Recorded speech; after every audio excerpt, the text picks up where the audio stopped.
In a recent live webinar delivered by Lee Byrne, the founder of Great Chatwell Academy of Learning, Lee unpacks what is, in his opinion, the 3 most common mistakes MLROs make trying to take their financial crime compliance to the next level. So let's get to it.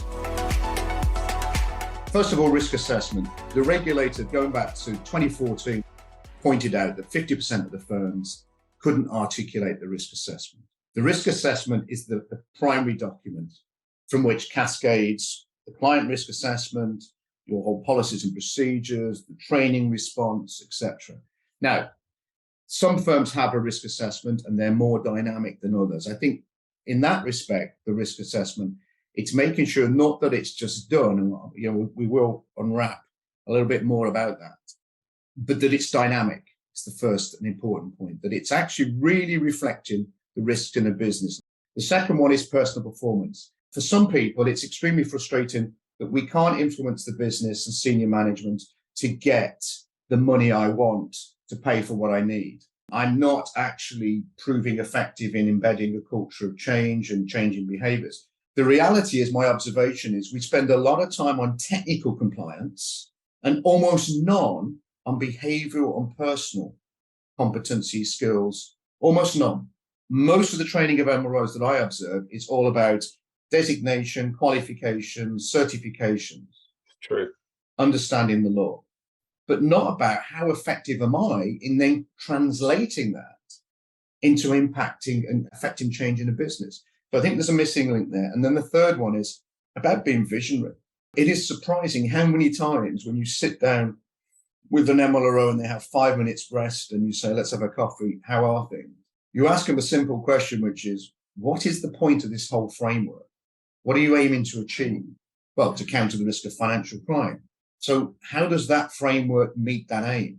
And it's almost like just taking time back to understand what it is I'm overseeing here, where it's going, and where are the hotspots. It's that holistic understanding of what's going on and what we're trying to achieve. And there's an aspect of technical compliance responsibility there, because we need to understand what the challenges and how the challenges will change over the next 3 to 5 years, because we've got a clear indication of that. So opportunity number 1, which I know is mistake number 1, is failing to oversee a dynamic firm-specific risk assessment that looks forward and not just back. My observation here is, and some questions that I can just share with you is, when we pull together a risk assessment, what sources of information are we considering? So most people will say the National Risk Assessment. The National Risk Assessment is a paramount document and fairly obvious, and we'll scrutinise aspects of that. It's still surprising people who don't use that as a document. We may reference JMLSG.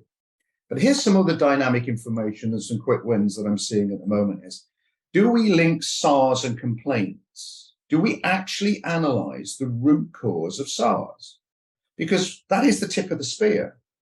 The outcome of the framework of awareness, training, communication is, do my people understand what crime looks like? And actually, do they report it to me? Well, if they do, what was the underlying root cause? Most management of SARS that I'm observing at the moment is, do I have to get a consent request, DAML? Will this lead to customer service issues, blocking transactions? Or no, it's not reportable, move on.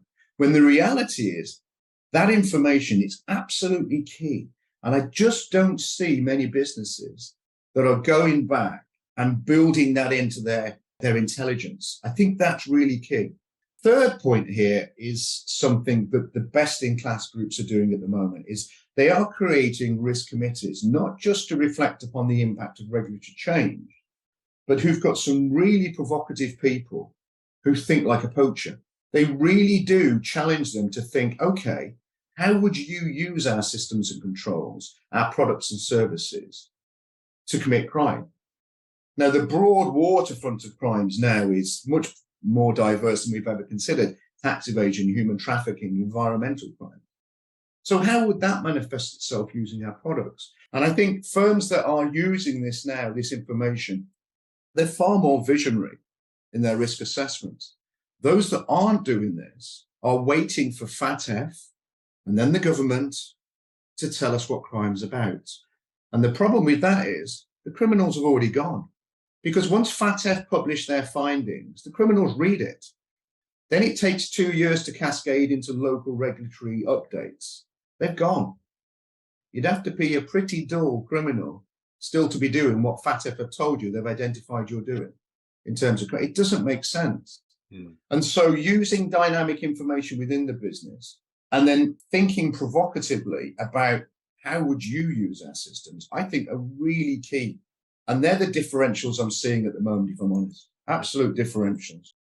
Thank you for listening to this audio extract taken from the full webinar, How Highly Effective Senior Financial Crime Compliance Professionals Balance the Competing Pressures of Commercial Objectives, Limited Resources and Regulatory Responsibilities, which you can download and watch on demand through the Resource Centre on our website, greatchatwellacademy.com.